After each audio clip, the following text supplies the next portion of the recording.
Welcome to the Arcanum Creation Wars episode 10. That's 4 episodes more than Star Wars has managed so far.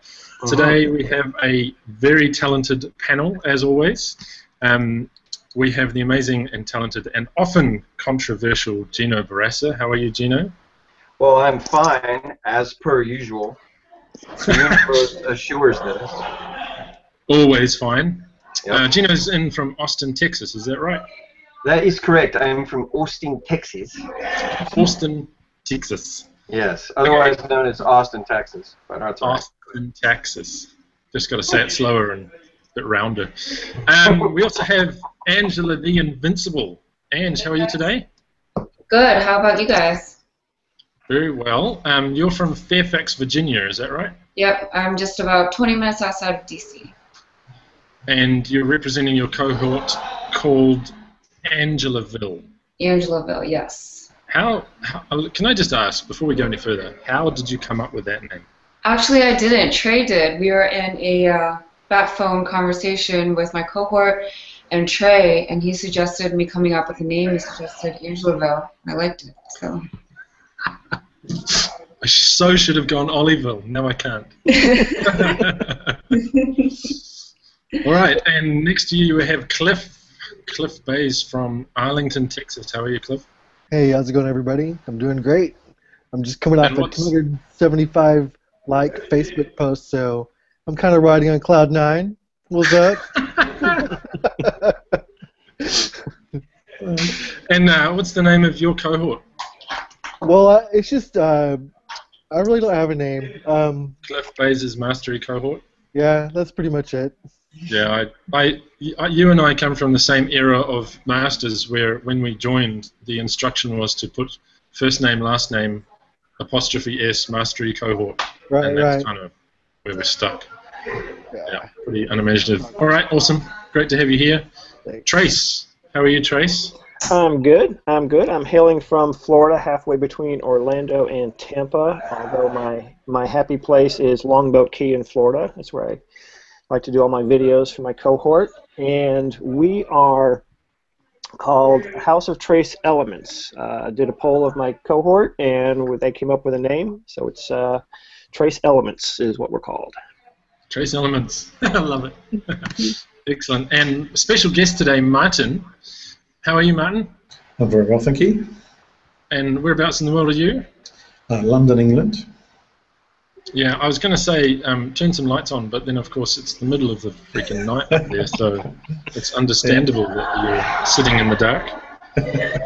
And tell us your story. Why are you here today? I'm here as a stand-in for Jessica, who's busy spinning plates at the moment. So Jessica Lark, and I've been a previous winner on here, so I'm standing in. Yeah. So for people who have watched the Creation Wars before, from Creation Wars 4, this is Martin's image, which I think I might have been on that one. Can't remember. I think I lost to this image. So very well done. It's great to have you here, and pretty exciting. I think you're the first apprentice to appear on the Creation Wars representing. So well done, you. Thank you. No pressure. Right. Stu, one of the things we're going to do this week was someone made a suggestion that we potentially critique someone's image. So Tiff put out a message today saying who would like their images critiqued, and one person came back. That's really awesome. No, we've got some more. We have some more, but that was after you asked me how many we had. So. Oh, good. Fabulous. That's there okay. are more. So I thought what we'd do this week is start off with a critique of someone else, just to get ourselves warmed up. The Creation Wars are all about having fun. It's kind of the opportunity for us masters to let our hair down a little bit. And so let's just have a bit of fun. Stu, can you bring up that image from Lisa's, I believe? Is that right? Yep, I'll just bring it up just now, although it's a Twitter version, so people can see it. The masters on the call can see it in the chat window. And I'll just share my screen in a moment. Very good. There it is. Right. Nice.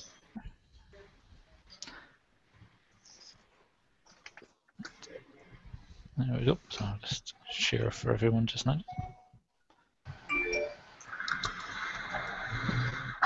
All right, so Angela, Yes. once this comes up, fire away, honey. You've got 10 to 15 seconds. Give us your best shot. Okay. Did you just say fire away, honey? Yeah. I don't know what kind of code of ethics you people have over there where you're at, but we do not marginalize women in this country like that. I am offended for you, Angela. I'm sticking up for Angela. I'm not really that offended, but I'm sticking up for her today. Thank you. I totally didn't catch that honey part. I didn't. I think Gino wants to be called honey.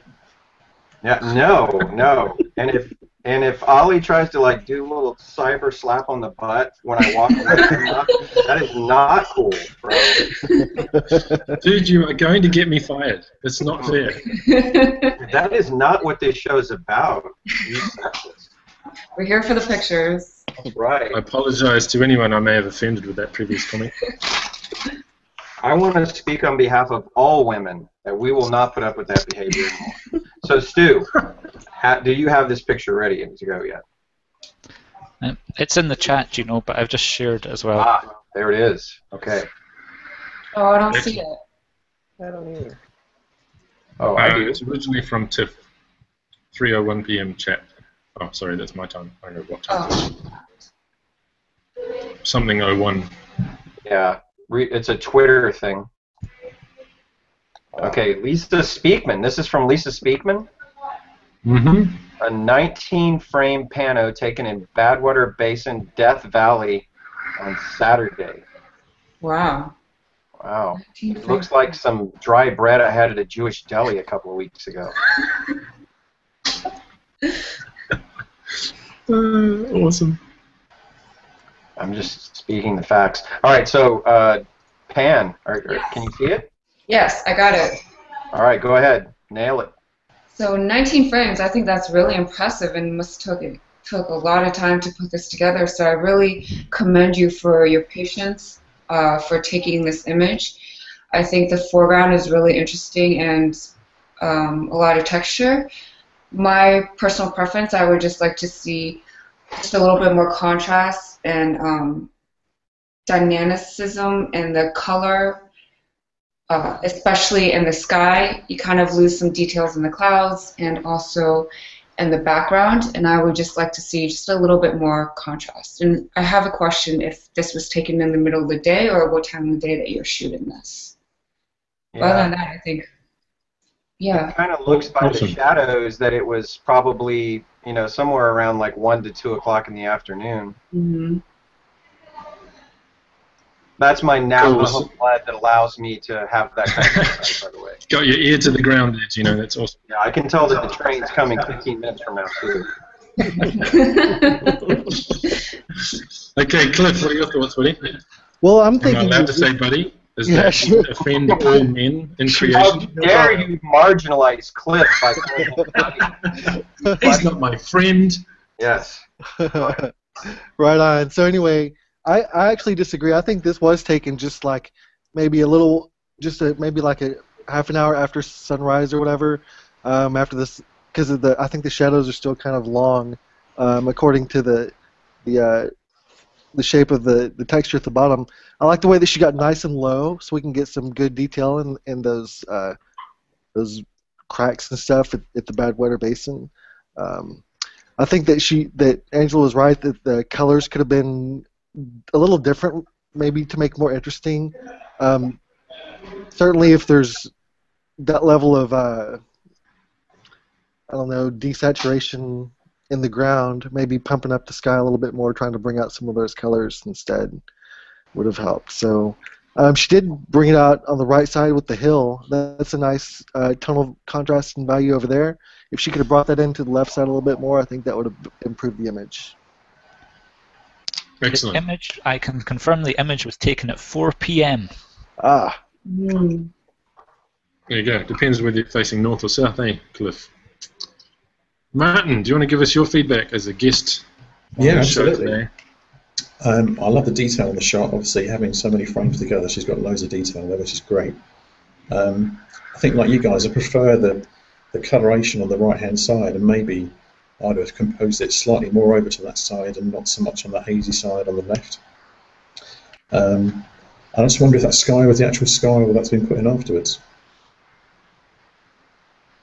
Ooh, controversial call there from Martin. Excellent stuff. Thank you, sir. Trace, what are your thoughts? Compositionally, I love it. I do agree that that mountain in the far background on the left, the haze bothers me, so I think if we could bring down that haze, give it some more contrast, maybe some more saturation would look better. The shadows in the foreground, in the rock areas, there's some areas that look sort of bluish in tone. Could just be my monitor. Looks a little bit off for some reason in the lighting. I don't know. Maybe that's natural for that environment. And I'm not sure about I think the haziness carries over from the horizon line of the mountains up through the clouds. There's really not a lot of detail there. It's just all that whiteness. And then we get into that separation with the clouds. So I think I'd like to see a little bit more detail in that somehow, some way that could be brought up. Other than that, it's a beautiful image. I think what I'd be interested in, if this is so many images creating the panel, I'm assuming that this was probably shot in vertical format and then stitched together from a series of vertical shots, which is really impressive. So overall, I really like it. Awesome. Thanks, Trace. Lots of interesting feedback. I hope that was great. Lisa, you probably disagreed with every part of it, and that's perfectly fine, because that's what it's all about. So the challenge today is to have the creation wars done in an hour. We're currently 8 minutes behind schedule. So Gino is going to send me $100 if we actually get this done. Aren't you, Gino? That's the safest $100 I've ever put on. In Tim Tams. All right, so one of the things we're going to do this week for anyone watching on Twitter, the hashtag is CreationWars10. That's the number 10. A couple of weeks ago, I was on and I was chowing down on a packet of pineapple lumps, which everyone laughed at. Got a couple of other fun things to share this week. These are called Jaffas, and the rest of the country says just another beat Aucklander. So I come from Auckland, and everyone hates Auckland. But these things are amazing. They're orange-flavored, crunchy. They've got chocolate on the inside, and they're beautiful. So we call those M&Ms in America. No, that's bigger than M&M, honey. Your M&Ms orbit this. See, a Jaffa in the UK is either some sort of biscuit or it's somebody with a low sperm count. Well, it's funny you should mention that, because another one I got, as I was looking through to find those Jaffas, I thought of this one. This is for you, Gino. This is straight out of the 1970s. It is the mighty Perky Nana.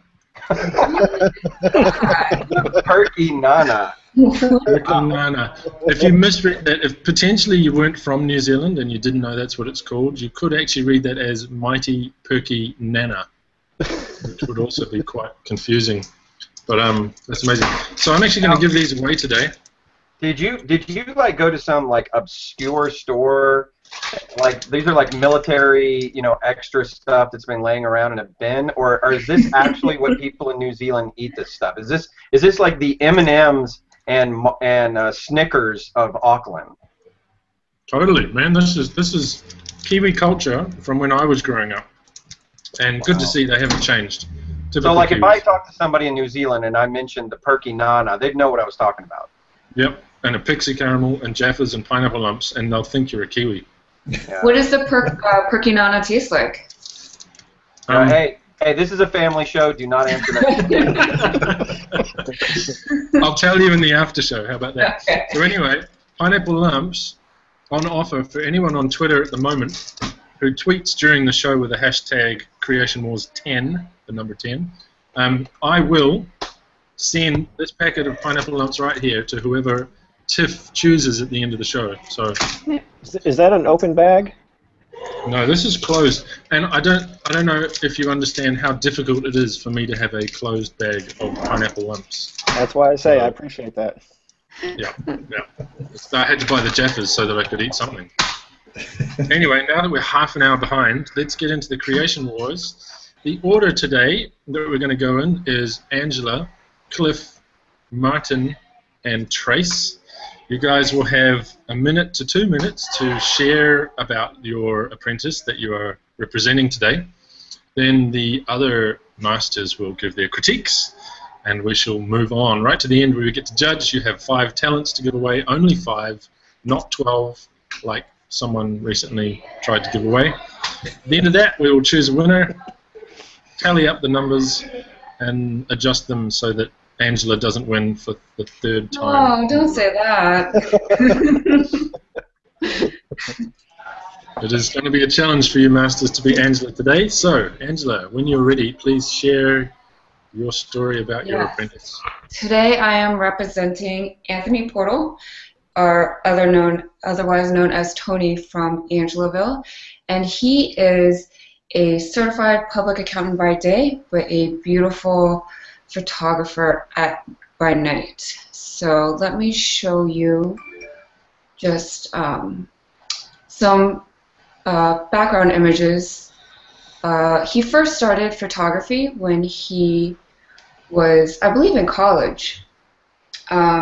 These are some images, black and white film images that he processed. We have weekly theme of the weeks in our cohort, and then one of them was to tell a story. So this was one of his submissions for that theme of the week, and I just thought that was such a cool image, such a great moment that he captured. He also has this cool one of this dog talking to this man. He looks like he's just fitting into this conversation.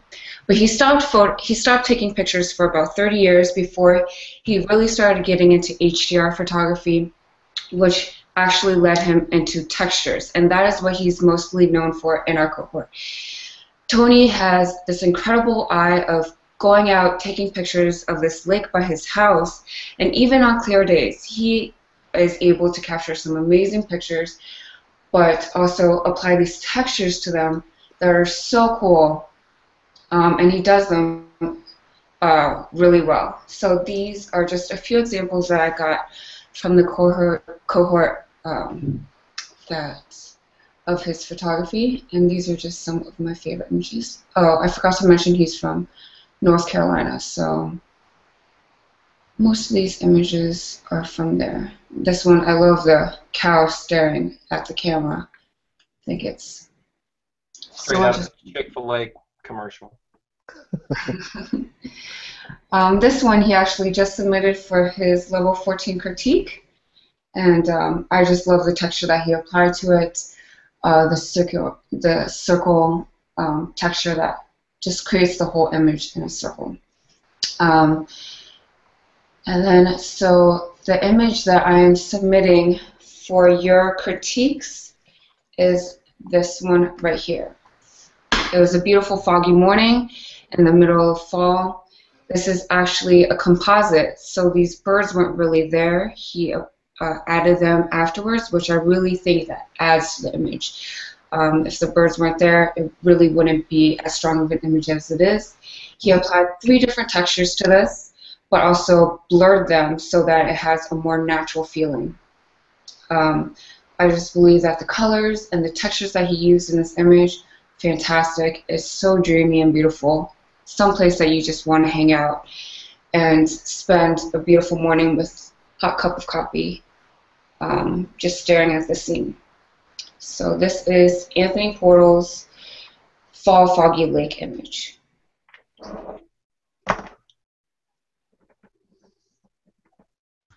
All right, awesome. That was great. In the chat, there are the high-res images in there for you to critique. Okay, great. I like the subtle little reflection of the birds that he put in there. Very, very subtle, very nice. Yes, very nice. Thank you, Ange. Beautiful images. Cliff, you're up, buddy. Okay, so I'm bringing my apprentice right. We're not critiquing their image, right? No, you're critiquing. Critiquing now. Oh, we're critiquing now. Okay, let me pull that up real quick. Yeah, you're picking apart Angela's weak entry. No, or you're just telling me how great it is because it is. Oh, right, or that. There's always that Yeah, I possibility. think I'm gonna pretty much extol its greatness. I mean, I love it. It's got such a dreamy quality and feel to it. The reds and the color palette. I mean, it's just amazing as far as it's so cinematic. You know, the birds are believable. I think that maybe apply a little bit of blur to maybe a couple of them just to mix it up a little bit with the eye. I like the way that he brought it down into the reflection of the water. It's fairly believable there too. But yeah, definitely like the fogginess and the overall atmosphere is very well done. I wonder, Angela, if you hadn't, when you said that the birds were a composite, I had wished immediately that you hadn't said that until after the critiques. Oh, I'm sorry. Because now I think that the judges are looking at that and thinking, oh yeah, I can tell. But if you hadn't said it, I wonder if they would have noticed. Yeah, I should have. Sorry. Yeah, no, it's just a thought. Anyway. Fatal flaw from Angela, showing a first sign of weakness in 3 episodes. I'm going to go ahead and predict right now she's not going to win just based on that really, really tragic, introduction to this picture. It's such a beautiful picture. Martin, give us your thoughts. Yeah, I love it. It's very dreamy and painterly. I love the coloration. You're right, though. Now I know the birds are composited. That's what I'm looking at, and I'm thinking in the top area that I'm not sure how realistic that looks. But I do love the fact you've got the reflection in the water really subtly. That does kind of help it. Yeah, that's pretty much my thoughts. But yeah, I do like it a lot. Excellent. Thank you, Martin. Gino, were you going to say something witty? No, as per usual, not at all. But Trace, go ahead. Off you go, Trace. Alrighty. First, I'm going to give you kudos, I believe, Angela, for using aperture. Is that what we're viewing this in? I'm sorry? Tumbleweed. I said, are we viewing this in aperture? Oh, no, this is just preview. Oh, okay. Overall, I like the composition of the image. I'm not personally a fan of painterly photographs, too much that lean too heavily towards that. I love the composition of the birds. Whether they're composited or not is not that relevant or doesn't take away from the image at all. The colors are nice. It's an okay image. It just doesn't really wow me all that much.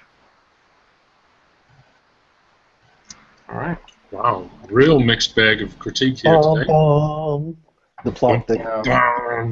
I did like the story, the backstory about Anthony Portal, though. You know, the CPA by day, frustrated photographer by night, just trying desperately to get Angela Pan to notice him. I think this is Ben Stiller is going to be playing the role in a movie soon. So, who plays Angela?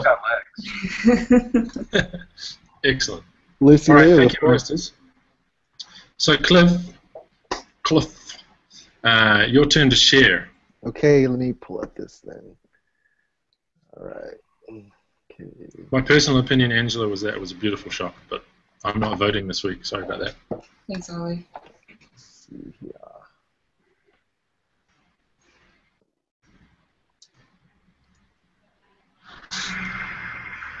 Okay, so my apprentice is she's new to my cohort.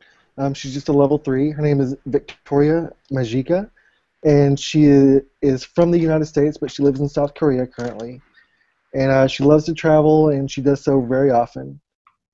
She just started photography in 2011, and I think that she has the decisive moment factor in photography, which is that, when that moment happens, she's able to capture it. And she proves it on a recent visit that she took to Myanmar. So, with no further ado, we'll go through a few of her images that she captured. This picture was taken in Myanmar? Yes. I could have swore that was on the Riverwalk in San Antonio. I know. I mean, you'd hardly know. I mean, with the bokeh and everything. So. Right, yeah, exactly.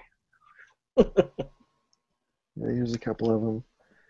And then, let's go to this. So here.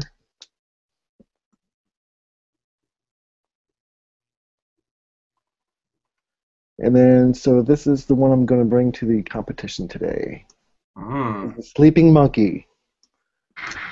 What'd you call me? So accurate, it's incredible. Yeah, so I love this one. I like the subtleness of the depth of field is so shallow and everything, and I just love that how the fur just fades off into that delicious dreamy bouquet. And it's a sleeping monkey, and it's got snow on its face. How can you go wrong with that? I think it's like belongs in National Geographic. I think it's wonderful. So there you go. Yeah, I don't like the unibrow though. I mean, what's with that monkey? He doesn't know how to shave right there. All right. So Angela, you're up. Angela, What do you think of the sleeping unibrow, a monkey? I think this image is beautiful. The detail that you get, even the little color variation that you see in his eyebrow or in his eyelid, is so nice. My eyes just immediately go straight to his eyes and his beautiful eyelashes and all the hair that you see on the nose. The details are just beautiful. Just when I look at this image, I would like a little bit more breathing room just around the whole monkey itself, kind of see the environment or just a little bit more information of where this sleeping monkey is. I just know that it's a sleeping monkey just because you told me he's sleeping, but I don't know if he really is alive or dead. If I just saw that, I think maybe the environment. I think the environment would really help. Oh, you're not sure if he's a dead monkey or a sleeping monkey? You know, like you would think that the environment could help just bringing a little bit more information. And so that's what I would like to see in this image. But the detail and the depth of field, like you mentioned, is beautiful. Just beautiful. So. Yeah, if there were 6 other dead monkeys in the scene, then you'd know what was going on. You know, when you go to Myanmar, they have all those dead monkey tours they take you on. I mean, you never know. The information around it could just tell you so much more. Okay, you see, this is exactly what I keep telling people about Angela, man. She is a subtle assassin on these shows.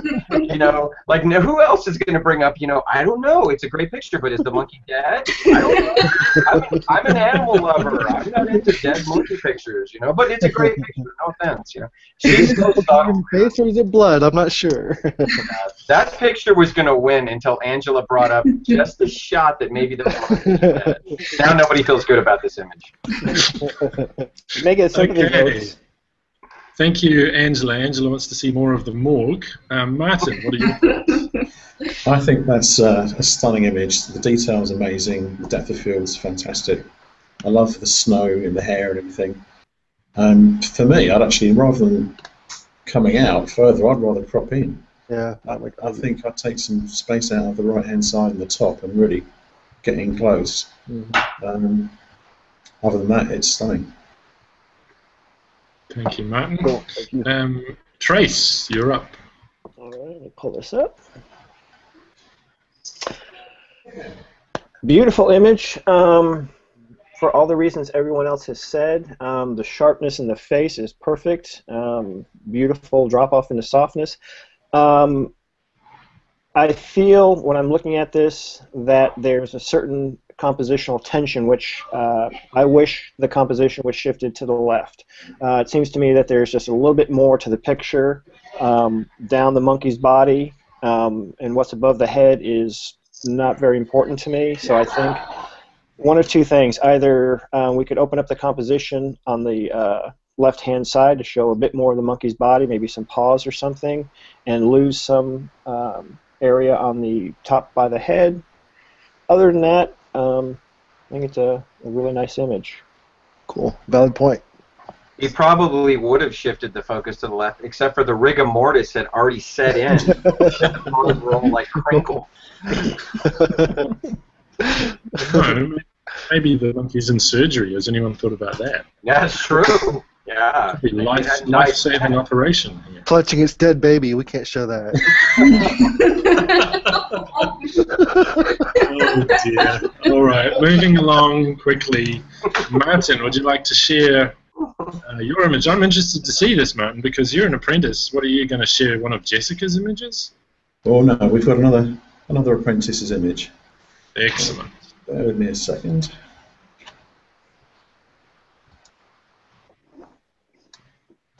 It's possible maybe you might need to share this for me, but I'll just have a quick go. Oh, here we go. All right, so this is John Kaminsky from Jessica Lark's cohort. Can you all see that? Mm-hmm. Yep. Okay. He's alive, right?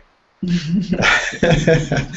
the photographer and the model are alive. Yeah, they're. Angela's going to ask in a minute, so we need to check. Yeah, well, John's an amazing photographer. One of the other people in my cohort that I really enjoy and like to see their images. In many ways, it's the sort of thing I enjoy doing as well. He likes to photograph people and portraiture, and it's been a bit of a change for him because he's been shooting landscapes and HDR and that kind of stuff. And he's actually an associate professor of turf grass at Penn State University. So it's total change for him. This gives him his creative outlet. And I think he shoots beautifully. He really gets the skin tones well. He's done an unusual pose, but it's a nice pose, I think, for somebody's portfolio. And you kind of look at the image and you just imagine what they're thinking. And there's a lot more to it than just meets the eye.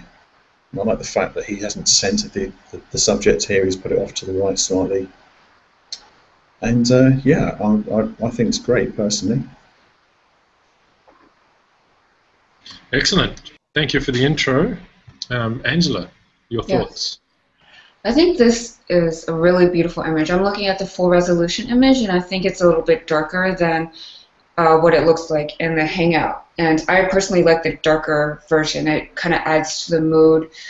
Her looking straight into the camera, the focus, the detail, everything is really beautiful. I really am trying to think of something negative to say, but I can't. It's just really beautiful.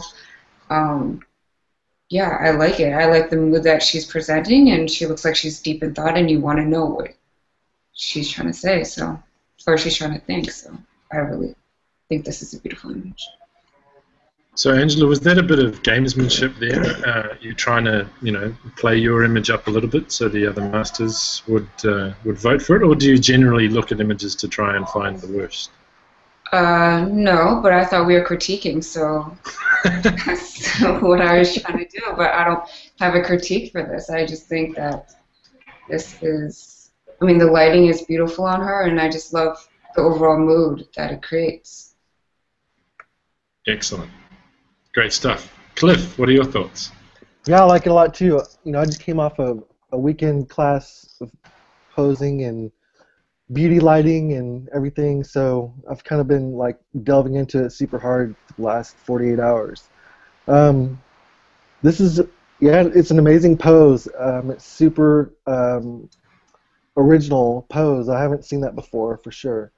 The retouching is really delicate and subtle. A lot of her facial distinctive marks are remained intact, and I think they did a beautiful job at that.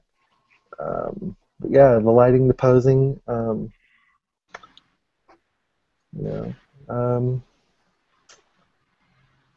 if anything, I would like to just see maybe a little bit more of her face, get her hand out of the way a little bit, maybe move it to a little bit more to her left, but that's just nitpicking. So I think the eyes are absolutely stunning, the way that the subtleness of the colors that come down.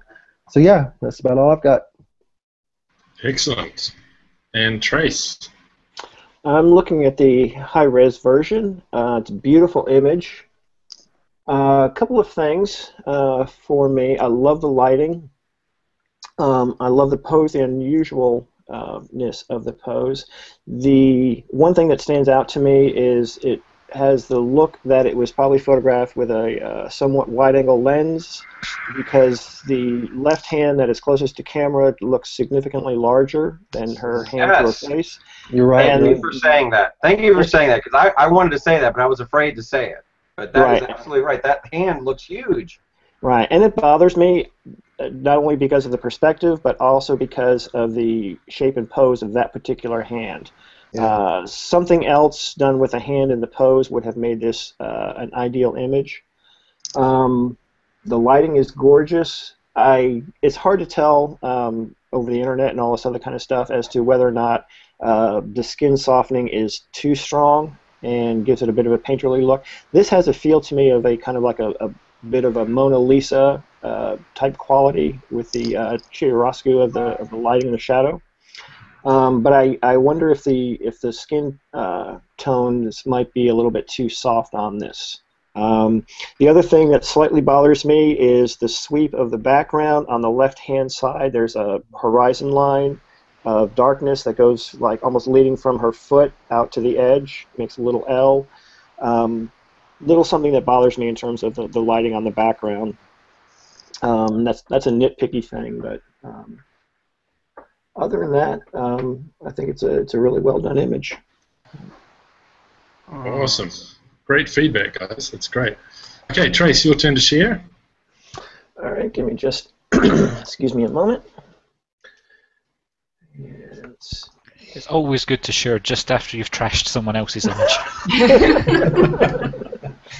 Yeah, you guys keep bantering here till I get situated here. So.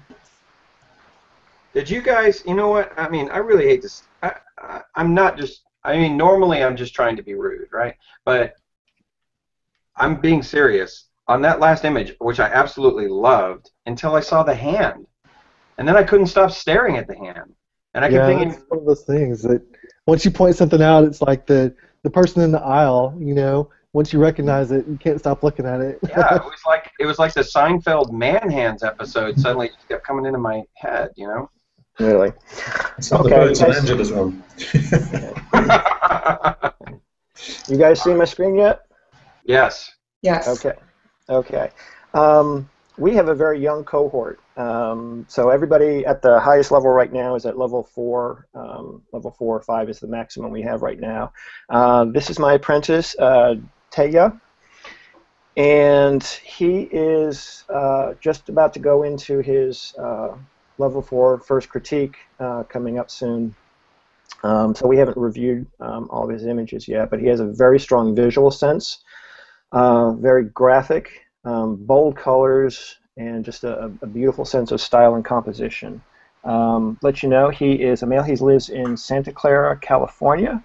He works as a hardware engineer in the Valley. As a kid, he saw his grandfather and his father and his older brother all with SLRs and always had cameras around with all of that. Bought his first digital SLR 2 years back, Canon T30i, and he's been shooting extensively ever since. He now works with a Canon 7D. And let me show you a few of his images.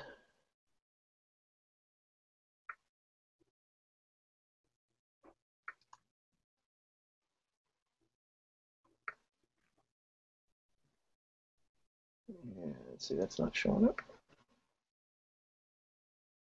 Okay. Is that on Google Plus, the page you're sharing right now? Yeah, this is in our. This is his level 4 submissions series. Because I am loving that image. Yeah, And really good. The one that I chose that we are presenting for consideration is this image here. This one is it's called The Breakers. It's in Newport, Rhode Island, and it's one of the largest of all American Gilded Age mansions. And he said he just had 10 minutes to photograph this. There were some people kind of really nearby in the way with this, so that's why he shot it in the way that he did. One of the things that I'm sure will be critiqued about this image is the fact that it's not perfectly centered compositionally, and that was one of the actual features that I liked best about this, that it wasn't typically squared on, everything perfectly laid out. I liked the fact that it's slightly off center, especially in those prong areas up by the window, and that really speaks to me of the strength of this image. I love the exaggerated perspective of it. I love the way his treatment of it was incredible, because it shows so much detail in all the fine work of the building. And he didn't do any. I mean, if you look at the beauty of this work and the quality of it, there's no halation, there's no overly done processing on this. It's just gorgeous. And I'm sorry for asking this, but what his name? He goes by, what is it? T-E-J-A? It's T-E-J-A. It's pronounced Teja or Teja P, and his last name is Pangchingnula. I'm trying to find him on Google Plus right now, and I'm having a hard time. Right. I put a link in the thing. Right about it. He has a 500 pixels page, which is gorgeous images. Whole bunch of beautiful images. I put that in the chat. Okay. And he's one of my newer apprentices. He's actually kind of moved up fairly quickly since you joined. He kind of joined a little bit later than some of the others, but his work is just stunning. Awesome, thank you, Trace. And I totally appreciate the way you take the sting out of everyone else's critiques by pointing out all the flaws first. That's a great tactic. I like that. So, Angela, your turn to critique. You know, I really like the detail in this image. The focus and the sharpness is really nice, but for me, when you were going through all of the images, just quickly through his Google Plus, for this one, I don't know, it didn't really strike me. And so I was kind of surprised that this was the image that you submitted for the Creation Wars. And I'm not just saying that just because you didn't like my entry, but I'm feeling the payback, Angela. But for me, I think the horizon looks a little off, and like you said, the symmetry for architectural shots, I really enjoy line and symmetry, and I'm just not exactly seeing that in this image. I mean, the processing on it is beautiful. I just think it's the composition and just the way that it was shot doesn't necessarily work for me because it's so empty on the right-hand side, but then all the trees and things on the left-hand side and the perspective, yeah, it's just... And even the roof line is a little crooked. Yeah, exactly. The horizon of it is just throwing me off. I don't know kind of which way to look at it. But the processing is beautiful. I really enjoy that. Okay. Awesome. Do I get a minute for rebuttal? No. Okay. No, you can rebut later on. At the end, okay. Yeah, at the very end you'll be able to rebut. But go ahead, Cliff. Okay, so I agree with a lot of the same things. I like the processing on it. Zoomed in, a few of the nitpicky things is there's some pretty hardcore chromatic aberrations going on. That's a click of a button can take care of that. And because he's just a level 3, I'm going to give him a little bit of slack. So there's a lot of typical HDR mistakes made here that can be overcome just by doing these things over and over. And I noticed in a couple of his other photos that he had a few of those typical HDR mistakes that'll just be overcome just by the time that it takes to go through several photos. So another thing that was bothering me was that you talked about it being offset a little bit, and it just seems like the stairs are offset. It's almost like the whole building is correctly centered, but then the stairs are just kind of like shifted over a little bit. If you're going to intend to photograph architecture offset, I mean, you really have to intend to do it. You know what I mean? So I would really like to have seen him move the camera either distinctly further to the right or to the left, or really get this thing centered up. So that's what I've got. Great, thanks, Cliff. And Martin. Okay, well, again, the detail and the processing I think are fantastic in this. I agree that the CA could have been removed a bit, which would have been a bonus. But I'm a stickler for perspective correction and straight lines, so this is kind of bothering me big time. I can see why you might want to shoot this from a different perspective, and congrats, you've broken the rules, or you've got a great shot there. But if it was me, I'd have it all straight and centered. But it's a great image, but yeah, it's kind of fighting my belief. Okay, thank you, Masters. Now, ironically, because Trace is itching for rebuttal, he's last.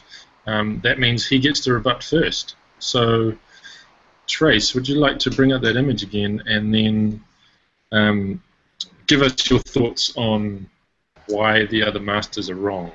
Now, I hate to interrupt here, Ollie, but Yes. it's a pet peeve of mine. Is that really that ironic? Like rain on your wedding day. Thank you.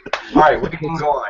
I like it. Okay, so I get my rebuttal? The appropriate reference. Okay, so I get my rebuttal? Yes, you do, Trace. Okay, appreciate that.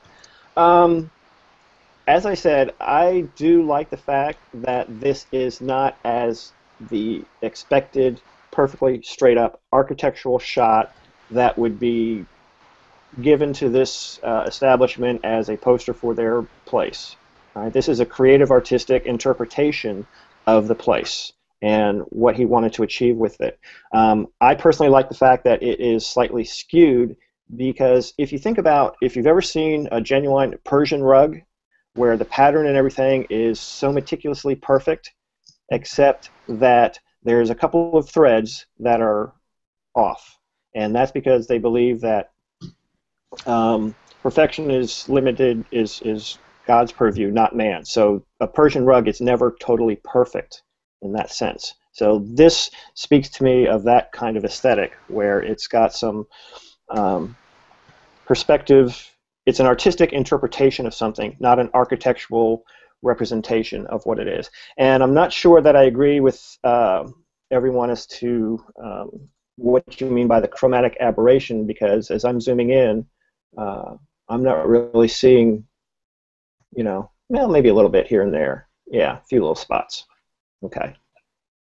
I'll give you that. I'll give you that. Okay, thank you, Trace. Martin, you want to talk about your image? Absolutely right. Let's just The masters can have the images up so that as we go through this, we can remind each other about each one's image. Okay, so I like the tonality of this. I love the pose. It's really hard to be do anything new in portraiture, and I think this pose is just different. It just makes a change. Now you've pointed out the hand.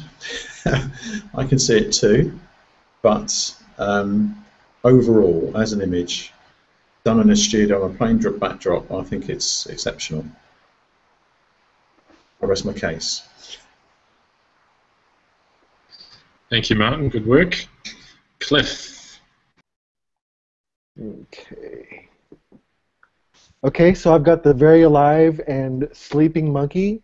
You can actually see the blood pulsing through its veins in its face. The detail is Stretching it. You can almost like see the detail of each individual snowflake until it just fades off into gooiness of the bouquet. Wonderful. So yeah, there, sleeping monkey. Awesome. And Angela. There's something about a photographer going to a place and envisioning his result, and that's exactly what Anthony has done with this image and his textures. I should have left the birds as a mystery, but I think it really adds to the image. The colors, the atmosphere, everything that he's created with the fog and the textures is really a dreamlike place that everyone would want to go to. Nothing's really distorted or anything like that in this image, so just a dreamy place to go to. Gino, I think you're right about Angela. She has that sort of slide-in, backhanded way of... You are smooth, I'll tell you that. Good work, Masters. Okay, so this is the fun part where you guys get to go off into the wild yonder and completely screw up the bit where you give 5 points away. So there's a link in the chat, and I'll put it there again if you missed it, so that it's the latest link. Follow that link, and please vote for your competing masters and not for yourself. It'd be interesting to see whether the jest disease has filtered down to Martin or not. Okay, so when we submit this form, it goes right back to you, right? It comes back to me. Yeah, that's right. Okay. So, Gino, did you want to explain to me why you have a insert comment here card stuck to your head? Well, I have the winner. It's posted right here. I have it. It's on the other side, so I don't want the judges to be, affected by my opinion. So I have it covered up. But the winner of tonight's show is right here, and I got it last week. Stu, you were here. You know, Very true. You did indeed. I nailed it last week, and I'm nailing it. There's only one winner tonight. I'm going to say, if this person did not win tonight, I'm calling into question this whole thing. I mean, there's enough in this whole thing to call a lot of things into question. So. Oh, there's so many. You know what? JFK's assassination didn't have this much intrigue as tonight's show. There's so much chicanery and questionable stuff going on. So. Backhanded tactics. Normally, this is actually a compliment to Angela. Normally, I would say just pay attention to what Angela's doing, because that's going to give away the whole show. But tonight there was so much baloney going on that between all these masters. And I'll exclude Cliff. Cliff's the most honest guy on this whole show. He's just over there. He's like Wooderson, on Dazed and Confused. He's just like, hey, it's all good, bro. It'd be cool if you did, but it's all good. Yeah. So Cliff is an honest guy. He's got no agenda. But the rest of you people, like this whole show could burn down because of this one. The week before Trey comes back, we burn the show down with all the questionable activity. So we'll see. We'll see what's going on. That was really good delaying tactics there, Gino, trying to keep your $100 safe, but Ollie's well aware that in 3 minutes and 30 seconds he needs to end this show. I forgot all about it. Seriously, $100. I dropped $100 today. I didn't even pick it up. What's that to me? You wanted to light a fire, you just used your wallet. I mean, that's right. Who cares? It's $100. The way the economy's going and the prices of gas and petroleum, like $100, it's going to be like throwing it out the window pretty soon. Look, I don't want to, push any emphasis or put any pressure on anyone in particular, but as Stuart just mentioned, in 3 minutes, look, Trace's answer has just come in. I don't have to call him out. Never. You will never call me out on that. I'll tell you what. Okay. If nothing else, it's a source of pride. All right. So, Ollie, let me know, did everybody get their voting correct? Because I'm going to reveal my vote, or my opinion, I should say. I don't have I just want to put a pause on that for a minute. Everyone did get their voting correct. People gave themselves 0. I think this is quite possibly the first time ever that the first round has produced correct answers. However, before you announce your winner, I need to cast a vote. You're casting a vote? It's a tie-breaking vote. There is a tie-break between 2 masters. So we've never had a split vote before, right? We've never had a split vote. In fact, I was hoping I wouldn't have to do this because Trey's never had to do this. And yeah, we have had a split vote before. Yeah, it was the week that Tiff completely screwed up the split vote. You got all the people for it. Ollie, you can have Ollieville if you like. I just want to say, I'm wearing my Lucky Jerry Oldsman T-shirt. That matters. All right. And if you don't know who Jerry Oldsman is, you need to know. Yeah. For sure. Okay, so Ollie, before you decide, I mean, we have no real procedure for this, but I think you should say who the 2 split votes are, and then allow them a chance, one last chance to sway your vote. You know what, Gino? That's possibly the most intelligent thing you've ever said. I don't think there's any question that's the most intelligent. It might be the only intelligent thing I've ever said. Could quite well be. Okay. Ollie, will you take cash? No, sorry, I don't take cash. I get fired for that kind of thing. Okay, so we have a split vote with 6 points apiece between Cliff and Martin. No. It's okay, Angela. It's okay. Watch. Any second now, Angela's just going to burn her computer. She's going to crumble. I'll have the sword. I'll stab you all. Unfortunately, your power the spell is broken. Okay. Well, So if Cliff and Martin could bring their images up, and I have to say that at 59 minutes and 30 seconds, we've done pretty well to get here so quickly, but this process is going to push me out. So you can keep your 100, Gino, and we're just going to have another 60 seconds from each master as to why yours is better than the other. So we've got man hands versus dead monkey. Yeah, That's versus no hands. So okay, Cliff, you're up first. Yeah, okay. I just want to say that my apprentice got very down low and intimate with her subject. You know, she wasn't afraid to get. I mean, that monkey could have easily been disturbed, woke up, and bit her, you know, right in the forehead. So, I would say that she executed bravery. She executed as well as her skill, and she decided to kick that lens down to that low f-stop. So, yeah. Awesome. All right, thank you, Cliff. Martin, and I have to say before you start that you already have extra points here being an apprentice, not a master, so well done for that. Thank you very much. Okay, well, I hate to say it, but nobody likes a dead monkey. And dead monkeys are easy to shoot. It's like a fish in a barrel. So. Yeah, John's gone into a studio and shot against a plain background with a model, and he's got what would be quite an original shot, I believe. You do look at the image and you consider what she's thinking rather than just being your run-of-the-mill image, and I think that takes a lot of effort, and he's pulled it off well here, so he deserves to win. All right. Wow. Okay. No pressure, Ollie. No pressure on me. So, girl versus monkey. Had I been, Martin, if you could just leave your image up, because I'm probably going to flick between them just to make people who are watching this get some motion sickness. Had I been a judge, I probably would have agreed with everything that was said about all these images tonight. I didn't really disagree with much you guys said, so I don't have one particular point that stands out because you're all pretty on the money. Let's start with Martin's one. Totally love that pose. That, like someone mentioned, this is not a traditional or often seen pose, and that just is a killer pose for this image. She just looks gorgeous. Cliff, you may look like a dead monkey, but if you could bring that image up again, I just want to. Oh, I actually thought the image of Cliff was the monkey picture.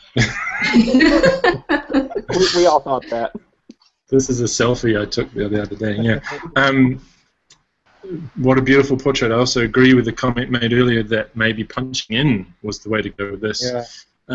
Although I love the tension that's left with that crop that leaves everything we want to look at right in the middle.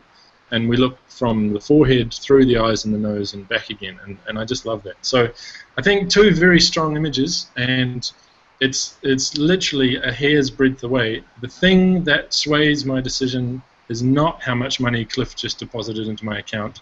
It's the size of the hand on Martin's one. It's kind of one of those things that could either be fixed in post or needs to be handled on the shoot. So for me, the winner is Cliff. Cliff. Now here we go. Just so that we're clear. Not dead monkey. Not Angela's vote. Yay. It's awesome. 2 for 2. Yeah. What's up? I'm gonna catch you, Angela. What's up? We're tied now. We're tied. 2 for 2, yeah, right? We are tied. Right. We'll have to see next time. Yeah. Creation Wars 20. The ninja versus the hippie. You and me. So there you go. I just got myself fired. Luckily for me, Trey is coming back next week, so I don't have to deal with the fallout of this one. Before we head off into the after show, this is the time for some news. Should anyone have some news? Gino, do you have any news this week? Well, it's probably not going to shake up the entire planet or anything, but I'm writing an article for a local online magazine called The Austinot. It's like it's AUSTINOT, and it's going to be on the Austin street art scene. I've been going around interviewing local street artists, people that are just tagging up walls and whatnot illegally, and doing beautiful art. And I don't know, there's a lot of cities like Los Angeles, Philadelphia, Chicago. There's some other cities, obviously New York, that have, Paris also have a lot of street artists that just go out. But so anyway, what was intriguing to me about it is that these people do this for free. They go out and tag up things with this amazing, tagging's the wrong word. They're not going out and tagging. They're making beautiful art, and for free. And they full well know that the owner of the wall or the building or whatever it is that they're putting this mural on is probably going to come out and paint over it within a week, and it's gone, and they have no credit. They don't get paid for it, and it's going on. There's a really big street art scene here in Austin that is just amazing to me. Some of the most beautiful artwork that I've seen, and they're doing it at 2, 3, 4 in the morning, going out there and putting up these murals, and I'm just captivated by what they're doing. So I actually I wrote this magazine, the Austinot, and said, I'd like to do a story on it, and what do you think about publishing it? And they said, okay. So on the 26th of this month, they're going to come out with my story, and I've gone out and taken a bunch of pictures and met a bunch of the people. I hunted them down and interviewed them, and so that's kind of something that's been going on for the last couple of weeks for me. Cool. Awesome. Sounds like a neat project. Make sure you share it with us when it's published. Yeah, it'd be cool to see some video of the making. Let me go out there, film crew at 3 and 4 in the morning. Yeah, actually Wednesday of this week, I'm going to go meet a bunch of them. There's 3 guys that are collaborating on a piece, and I convinced them to let me come along and video and photograph what they were doing, and I kind of picture that as the lead. You know, it's 4 in the morning, and I'm with Austin's most dangerous street artist. You know, so we'll see how it comes out. Film Now it with the a police know drone. you're doing it.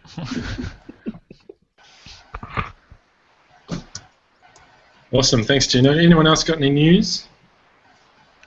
I just got a new camera. Hey, what'd you get? I got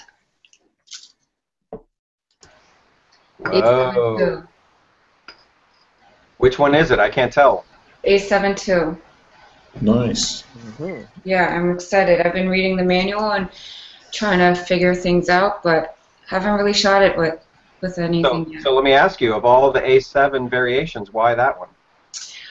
Just because it was the newest one. I heard the image stabilization was better. Tons of different reasons, but the main reason why I got it was just because it was so light.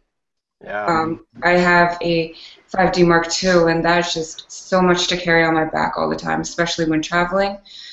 That was the main reason why I got it, really.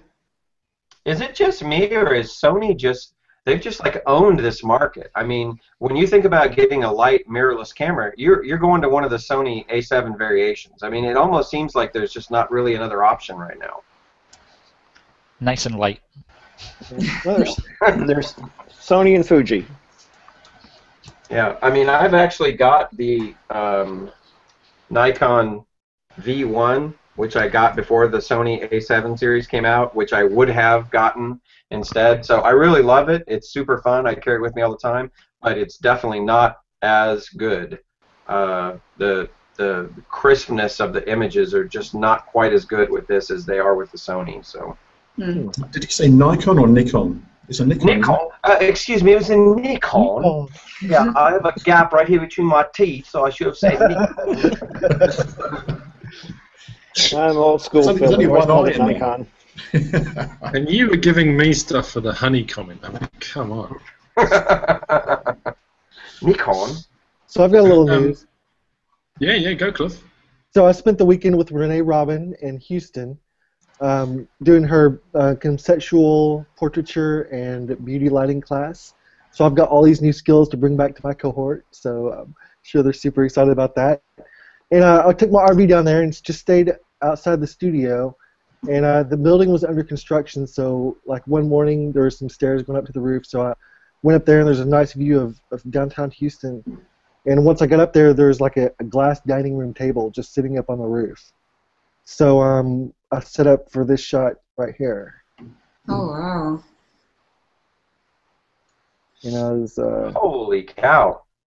pretty proud of that. So yeah, it is a good sunrise morning. So you took that off of the table. Yeah, I just set the table up towards the edge of the roof, and then laid down my Nikon right down on top of the glass table, and then fired away. Thank you. Kind of has an infinity pool look. Yeah. That's amazing. Yeah, really nice. Thanks. Yeah. Now, what would be interesting is if we let everybody critique that real quick, but we don't have time. We don't have time. No, we're already over. I just tested the 40 to 150 mil new Olympus lens and loved it. Went out on a street walk. You were talking about street art just now. I'm just sharing some with you from London. A few bits here shot with that lens. Wow. Isn't that amazing? You know, not that I want to belabor this, but these people are out there putting this stuff up, and a lot of times with spray cans and in a hurry. Oh, You know, they're in a hurry because they don't want to get nicked by the local bobby. But Police and they're officer. putting up this wonderful, amazing art, and I just can't get enough of it. And I can't believe the thing. I think it's going to be the lead for my story is that they're doing this knowing that there's an immediacy, there's a transitory, there's a temporariness to it. Yeah, it's gone. If you're not there within a week or two, it's gone. It's like Burning Man. Yeah, it's without all the nudity and drugs. But, Well, it is Austin. yeah, it's true. It could be there, but it's just wonderful stuff that's going on, and they're not getting paid, and oftentimes they're not even getting credited for what they're doing, and it's just amazing stuff. I love it. No, it's a really interesting day to go out and see it all. You have to look around, and sometimes you just walk around a street corner and suddenly there's loads of it. It's amazing. Yeah. And like you say, the next week it could be gone. Cool. Of course, there's always a way of monetizing that if you get a name for yourself in the field, and you kind of hook up with people who live in lofts and buildings, and want some of that artwork on their personal wall. Yeah. You could start a business doing that. Yeah, you could definitely monetize it, but the thing that's kind of been happening as I was interviewing these guys is they've made a conscious choice to live a simpler life so that they could do this. And the choice, can you see this picture? Am I sharing this correctly? Yeah. Mm-hmm. Okay, so the picture that you see behind here, this is a probably 12-foot tall wall by about 20 feet long. And the artist's name here is Jason Etherly, and this image that he put up he calls it Queen Ellie after Queen Elizabeth.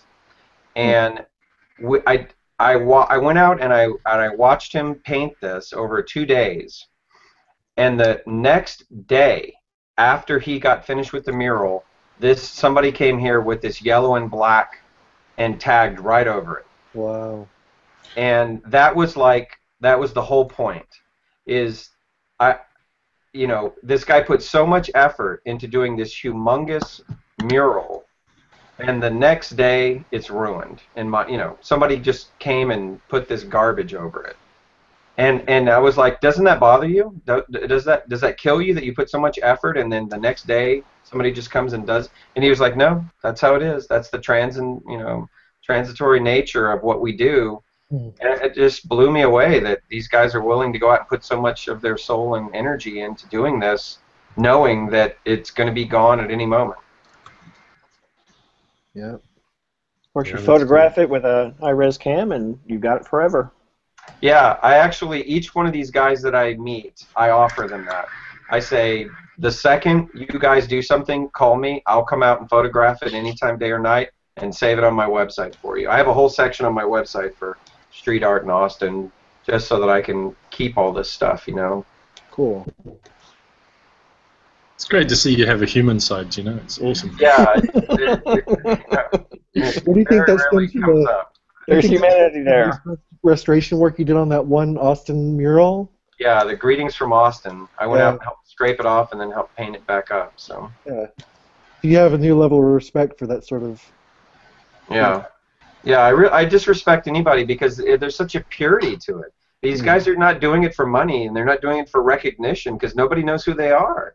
They're Yeah. just doing it because they love the work, you know. Right, right. They have to do it. Yep. I don't know.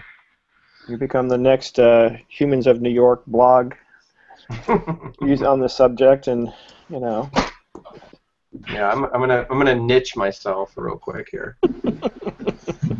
So do we have any more news, or can I give the floor to Tiff?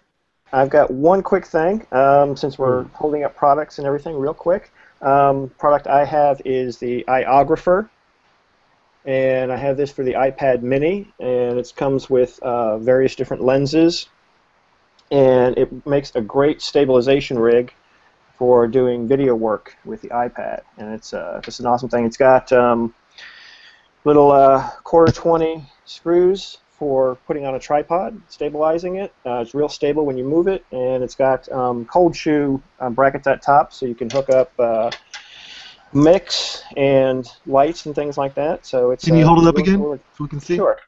Yeah. See that? Just move it a little bit so we can see the lens. Other way.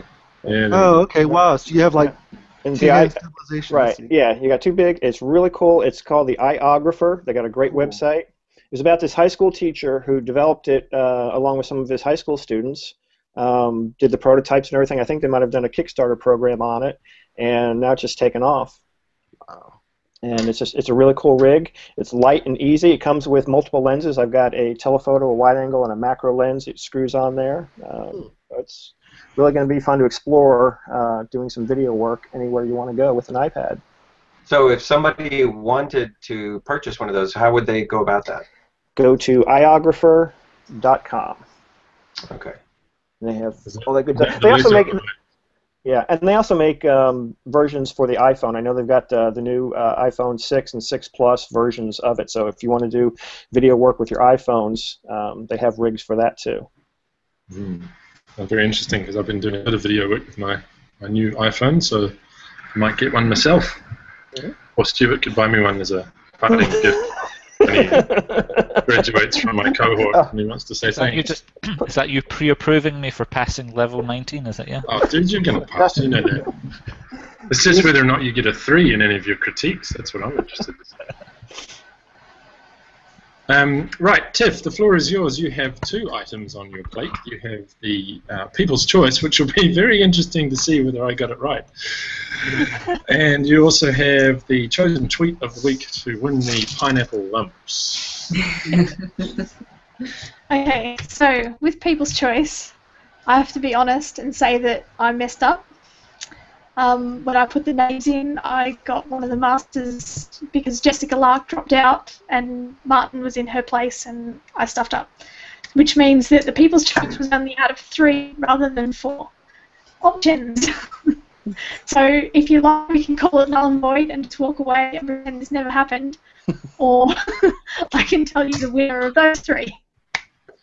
Now, you see, the unfortunate thing is I've just had a direct personal message from Jessica Lark disowning me and cancelling our friendship. And she underlined it with the comment. Don't do that. I'm going to get crucified when I get back in my cohort. You know that. She underlined it with the comment, "I lost to a monkey." That's a T-shirt right there. To me, it's fine. It's fine. I'm going to see So Jessica's the gonna be fact sporting that one on a now T-shirt. People's Choice doesn't include that image is pretty much. People's Choice does include Martin's image. It didn't properly include Cliff's image. So I'm sorry, Cliff. That's okay. Yep. So if we'd taken Cliff's image out of the equation, what was the People's Choice? Yeah. The People's Choice of the 3 that I put up was Trey Aiken's image. That was the decided winner. Yay. Yep. The not so That's great got to feel choice. good to have won a completely tainted and questionable People's Choice Award. Hey, I'll take it. Yep. So yeah, sorry about that. Slay me. Crikey goodness, eh? You're just setting me up for failure, I think. Just how it is. Now, I'm depressed now. I'm at straight line, so I'm going to have a straight line biscuit. I'm going to have my tickets that I was told to bring with me. So.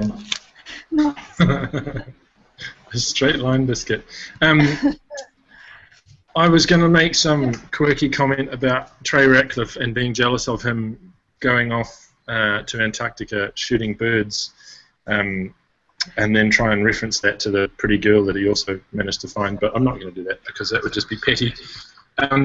But what I wanted to show you is a couple of things. One is this one here. If you ever want to upgrade your laptop, just use this. Literally $2 up to upgrade. So I thought it was very good. I got a single core. It's a down. Single core, yeah. I love it. Good comment. And the other piece of news is this piece of news here, which is a work in progress. So forgive me if you're not on this map and you want me to be. But this is our proposed route for AD and I when we come to the States in July. Probably starting in New York and heading anti-clockwise and ending down at Gino's place for a barbecue. But yeah, I'm really looking forward to this little project and to see whether or not it actually gets off the ground. And if it doesn't, just forget I said anything. Wait. You're saying this may not happen? You've been pitching this to me as a fact. Like we're coming, we're going across America, or however you say it. I thought you were going to include Iceland in your America tour. Yeah, I wish I could. It's mainly the point that what we're going to do is run a Kickstarter campaign to like pre-sell workshop tickets and one-on-one time and things like that. I don't know if you know how far away New Zealand is, but they have to give us oxygen tanks and put us into cryostasis so that we sleep most of the journey before we arrive in America. Yes. And as such, plus 3 or 4 weeks driving around, this enormous piece of land that I just can't get my head around because I live in a place where the East Coast and the West Coast are about 45 minutes away from each other. Wow. So it's a big venture, and we want to make it so that I don't come back to a wife. It's kind of like Florida. We got an East Coast and West Coast. you guys are going to drive that whole span? We are driving across the U.S. Whose car? What do you do? What kind of car are you getting that's going to do this? AD said that he had one of those combi vans from 1962. Great. That was a long way to go for a barbecue. Yeah. Shag carpeting. Let me tell you what. Lava lamp. Just the drive from California. Let me see. I'm trying to pull up that map that you had. But anyway, the drive from California to Texas is going to kill you, man. That's like desert city, and you're doing it in the middle of summer. Ooh. Oh, yeah. It's rough. I've done that before. What we thought we'd do is get a daytime hotel and drive during the night. Well, you'll get some good Milky Way shots because there ain't no lights in between California and Texas. That's my kind of trip. Yeah, except for all the gunfire in New Mexico. There's a lot of, there's some lights there. Gunfire and aliens. Yeah, gunfire and aliens. That's right. Area 51. Make sure you hit that on your way down. Yep. I'm looking forward to the project. And we'll take you down to Area 51 and show you some real stuff, bro. I think that's actually one of the things I'm really looking forward to is the opportunity to meet up with a whole lot of you guys in the Arcanum. So that'd be cool. Yeah. Well, I'm not in the Arcanum. Missing DC. Gotta say about Florida. Everywhere. All right, so now that you're only T-minus 23 minutes from Peter Giordani's, expectation level, what do you got to say for yourself? It's been lovely, and I'm glad Trey's coming back next week. The weight of millions on my shoulders has been too much for me to handle, and I'm going to have to resort to more jaffers. But someone did just remind me about the tweet. What happened with our tweet? Did it work, or do I get to eat these pineapple lumps myself? No, yeah. There were heaps of tweets, lots of tweets to choose from, and as ever, I'm a terrible decision maker. And anyway, the favourite tweet was by Chris Arnold, which was, "As photographers, we get to work in all the best places." I don't know. It's an image. I don't know if you want to share it, Stu. I'll send it to Stu. Oh, we'll put that up in the post-processed version of this show where everything looks much better and more smooth than it actually was in real life. Did you know, just as a side issue here, did you know that Chris Arnold was in my cohort? Yes. Oh, you did, before you chose him as winner. Right, so that's not rigged at all then. Hey. All right, well, well done, Chris. The funny thing is that you've probably got pineapple lumps just down the road from you where you are, so I'll have to probably send you something else. Thank you, everyone. It's been a great show. If you guys watching want to hang around for the after show, then we're going to eat Jaffas and perky nanas and talk about each other's amazing photos. And it's been great to have you. I've been Ollie Dale, and you've been amazing. Thank you. Good night. Thanks, Ollie.